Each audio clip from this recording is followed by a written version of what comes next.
اب میں ہر چیز کے لیے معافی مانگنا چاہتی ہوں، پلیز مجھے معاف کر دیں اور میرے ساتھ نئی زندگی شروع کریں۔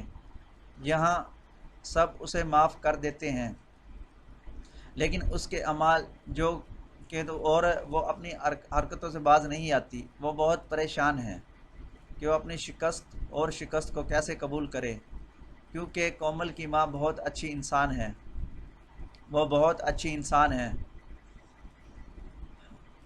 میں بہت اداس اور پریشان ہوں کہ میں نے تمہاری زندگیاں برباد کر دی۔ میں ہر چیز کے لیے معافی مانگنا چاہتی ہوں، پلیز مجھے معاف کر دیں اور میرے ساتھ نئی زندگی شروع کریں۔ وہ اپنے اعمال کو روکنے کے قابل نہیں۔ وہ بہت پریشان ہے کہ وہ اپنی شکست کو قبول کر رہی ہے۔ کومل کو بھی شک ہے کہ یہ عورت بدلنے والی نہیں ہے، وہ ضرور کوئی ڈرامہ کر رہی ہے تاکہ اپنے بیٹوں کو اپنی بہوؤں سے چھین سکے۔ لیکن اب اس کی خالہ آ گئی ہے، وہ اس پر نظر رکھے گی تاکہ وہ اور کچھ نہ کر سکے، کیونکہ اب وہ قانون کو نقصان پہنچانے کا سوچ بھی نہیں سکتی۔ کومل کو قانون کا بہت تحفظ حاصل ہے اور اب اس کی خالہ کو بھی۔ میں سب کی زندگی برباد کرنے کی ذمہ دار ہوں۔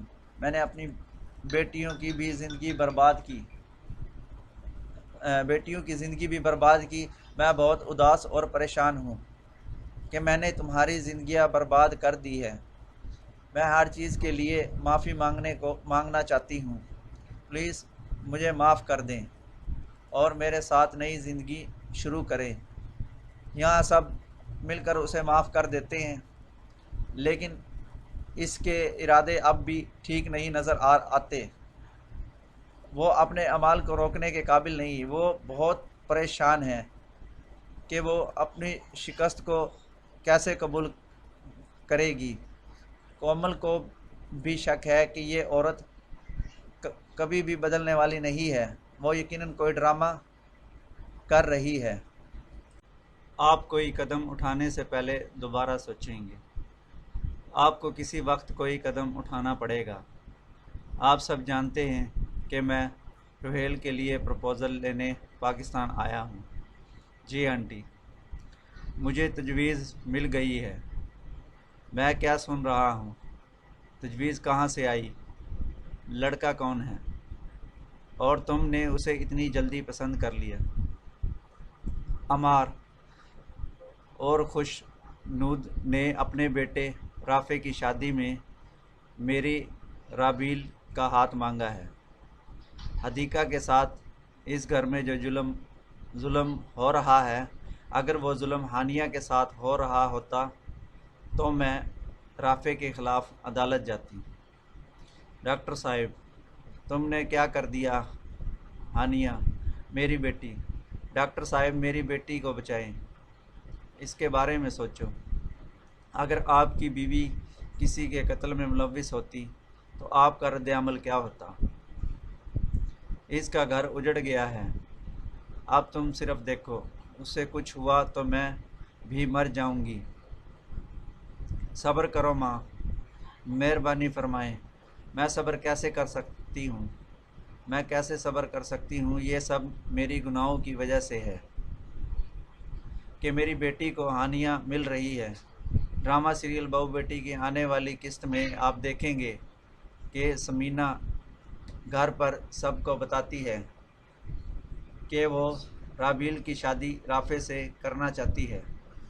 یہ سن کر ہر کوئی چونک جاتا ہے۔ پھر سلطانہ کہتی ہے، ثمینہ یہ کیا کہہ رہی ہو؟ ملکہ نے کہا کہ رافع اور اس کا خاندان بہت اچھا ہے اور وہ ایسا کام کبھی نہیں کر سکتی، جیسا کہ میں انہیں اچھی طرح جانتا ہوں۔ ملکہ نے کہا کہ ثمینہ، تم نے میری بیٹی کا گھر برباد کر دیا ہے اور تم اپنی بیٹی کا گھر بھی برباد کرنا چاہتی ہو۔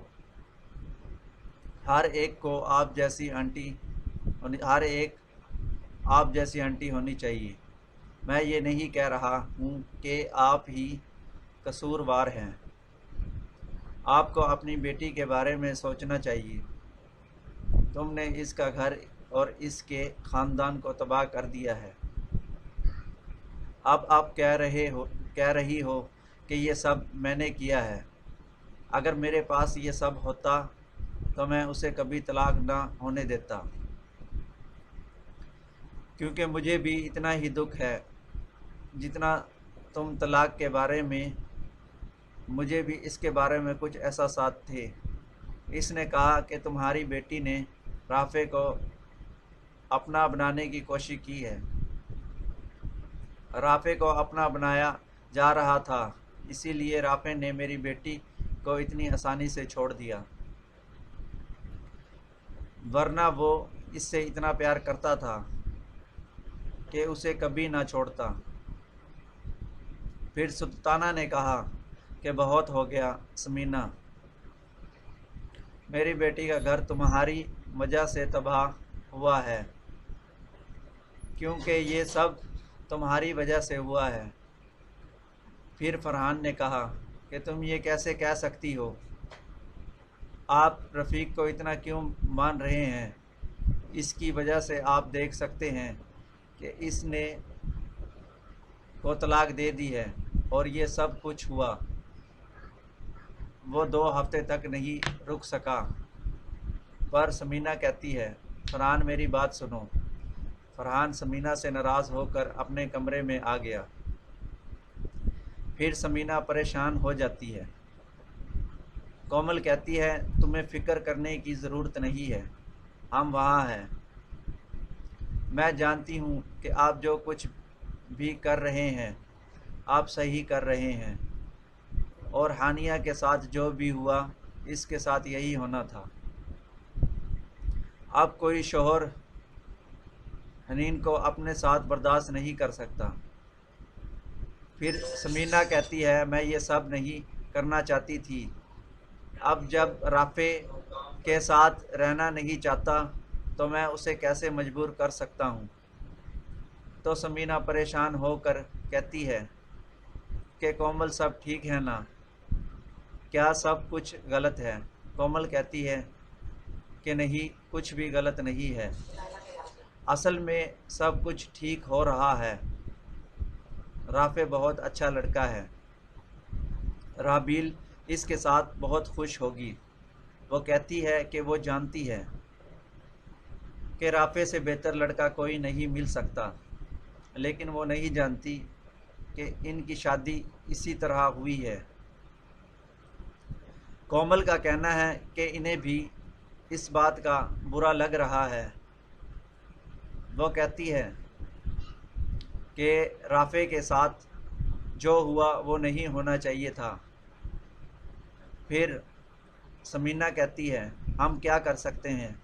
دونوں ماں بیٹی نے عتیقہ کے ساتھ بہت ظلم کیا ہے، اسے اس سب کی سزا ملنی تھی، اب اسے اس طرح کی سزا مل رہی ہے۔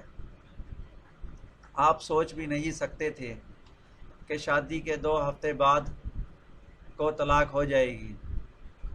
تو دوستو آپ دیکھیں گے کہ کومل وصیت کے پاس جاتی ہے اور ثمینہ فرحان کے پاس جاتی ہے اور کہتی ہے کہ فرحان بیٹا، مجھے معلوم ہے کہ یہ سب دیکھ کر تمہیں برا لگ رہا ہے، آپ کو لگتا ہے کہ میں ہانیہ کے ساتھ ناانصافی کر رہی ہوں، لیکن ایسا نہیں ہے۔ تو فرحان کا کہنا ہے کہ آنٹی روبیل کے لیے بہتر تجاویز ہو سکتی ہے، آپ نے رفیق کو کیوں چنا؟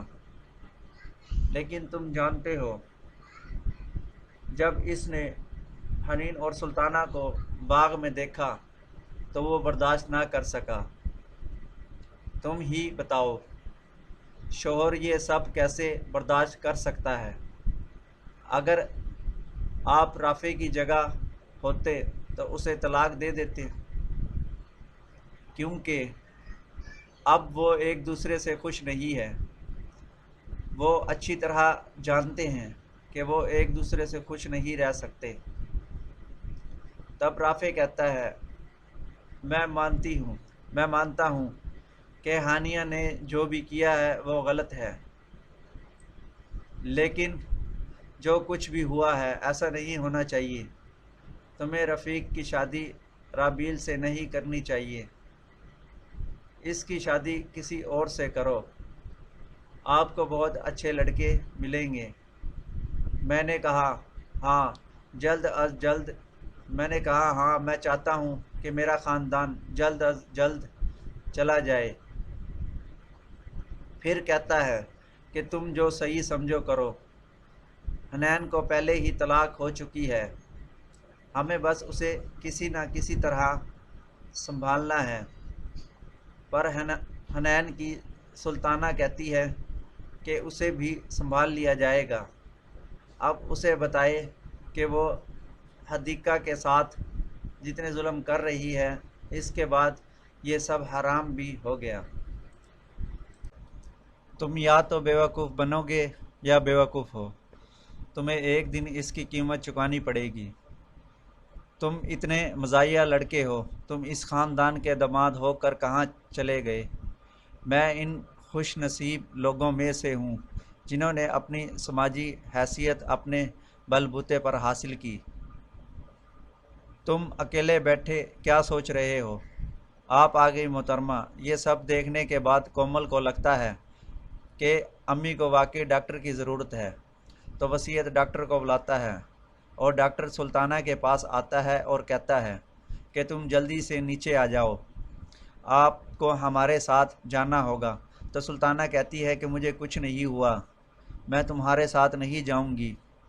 میں نے کہا تھا کہ تم تیار ہو جاؤ اور جلدی سے نیچے آ جاؤ، آپ کی طبیعت بالکل ٹھیک نہیں ہے، پر تم کیوں نہیں آ رہے؟ پھر سلطانہ نے کہا کہ میں اپنے گھر سے کہیں کیوں جاؤں، میں اپنے گھر سے کہیں نہیں جاؤں گی، میں یہیں رہوں گی۔ پھر ڈاکٹر نے کہا کہ اگر تم 10 منٹ میں نیچے نہ آئی تو میری پوری ٹیم آ کر تمہیں یہاں سے اٹھا کر مینٹل ہسپتال میں چھوڑ دے گی، کیونکہ تم اسے ایسے نہیں چھوڑ سکتے کہ تم لوگوں کو نقصان پہنچا رہی ہو۔ اسی لیے ملکہ کہتی ہے کہ میں نے کسی کو نقصان نہیں پہنچایا۔ تو ڈاکٹر یہ کہتا ہے اور نیچے چلا جاتا ہے، اور وسیعت کہتا ہے کہ جو کچھ یہ ڈاکٹر تمہیں کہہ رہا ہے ایسا کرو، تمہارے لیے ٹھیک رہے گا، ورنہ تم کسی کو بہت